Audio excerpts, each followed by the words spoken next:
혹시 당 내에서 그 대변인님 그 전에 술자리 발언 관련해서 책임을 져야 한다 아니면 사퇴 주장까지 나오고 있는데 여기에 대해서는 어떻게 보세요? 어제 제가 입장문 낸 걸로 발언하겠습니다.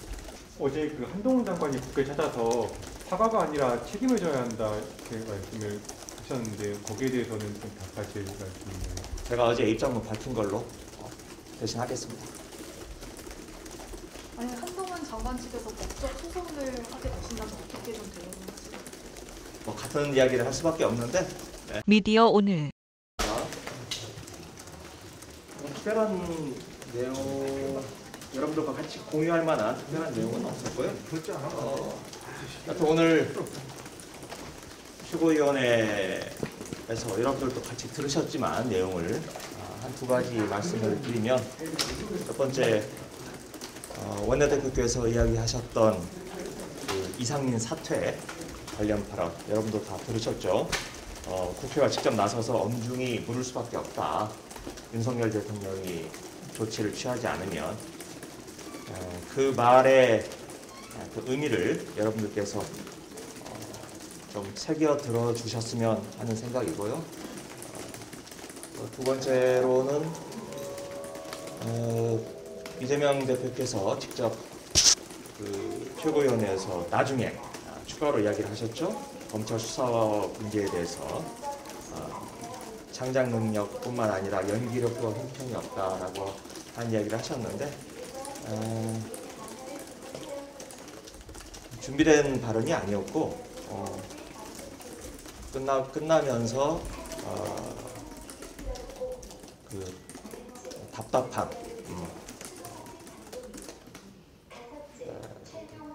그 답답한 마음에서 그 말씀을 하셨습니다. 그래서 자리를 옮겨서 비공개 회의를 하면서 말을 했는데 잘했는지 모르겠다.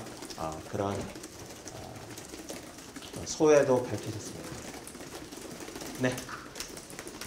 질문 있으면 듣겠습니다.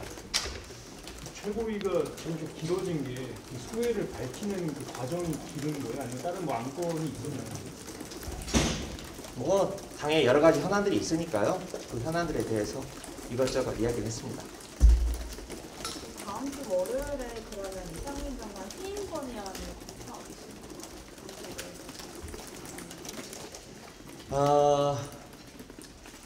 구체적인 원내 전략에 대해서는 아직 검토 중이고요. 그건 이제 다음 주쯤이면 좀 윤곽이 나타나지 않을까 그렇게 생각을 합니다. 이재명 대표께서 유감 표명 무심하신다는 이야기 있던데 그건 아닐 겁니다.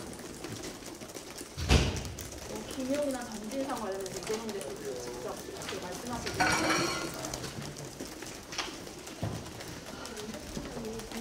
하여튼 검찰 수사에 대해서 지금 벌어지고 있는 검찰 수사의 문제점들에 대해서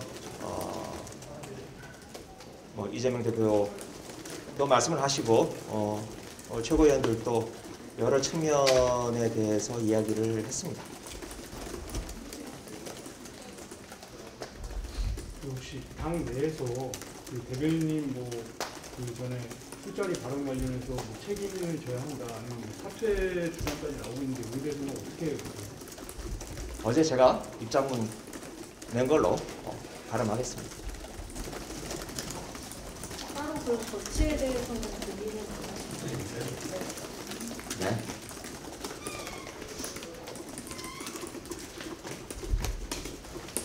어제 그 한동훈 장관이 국회 찾아서 사과가 아니라 책임을 져야 한다 이렇게 말씀을 하셨는데 거기에 대해서는 좀 답하실 말씀인가요?